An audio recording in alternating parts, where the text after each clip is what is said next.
Just do it as a hobby. It's a phase. Be realistic. Those were the words I heard every day when I was a kid. I thought I was bulletproof. But when a trusted friend said in passing, "When are you growing up?" my confidence broke apart. Just like that episode where Squidward is sculpting marble, fragile, under the smallest tap. I grew up writing stories. The packaging might have evolved, but the feeling stayed the same. It started as manga, then became illustration, and finally evolved into film. Man, I thought film was so out of reach back then. Hell, they didn't even offer it as a degree, and the Asian blood runs deep inside me. If it doesn't have a degree, don't even consider it as a career. And so, I did it as a hobby. I decided to study architecture, but it wasn't really passion.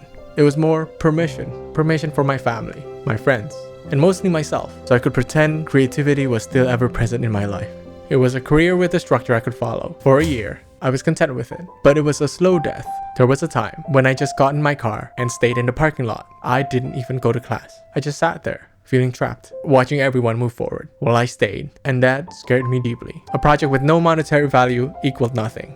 That was the mindset instilled in me. The mindset I instilled in myself, really. The thing about passion projects is that they should be led with passion. Money shouldn't lead them. I mean, it doesn't mean you should just quit your job now and try to reach challenger in league, but there's no sure way that a passion project will succeed in any measure until you start. You miss the shots you don't take, and 100% you'll have strikeouts. I'm definitely mixing metaphors, but you know what I mean. I spent a year feeling trapped. I didn't reach out, didn't talk to friends, barely talked to family. I told myself no one would understand, but they knew. Somehow they always knew.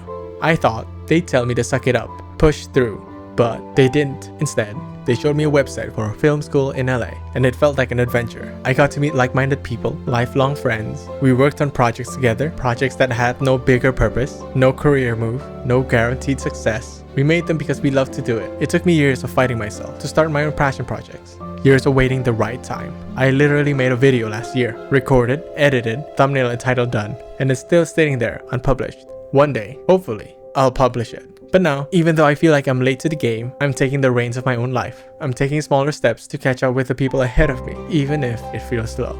Are the voices of doubt still in the back of my head? Yeah. Am I still scared of doing passion projects? For sure. Is the fear of failing still strong? 100%. So what's that passion project stuck in your head right now? Type it down below, and while you're at it, like and follow. Let's start this journey together. We can start to do it as a hobby, but let's work on it until it becomes something more.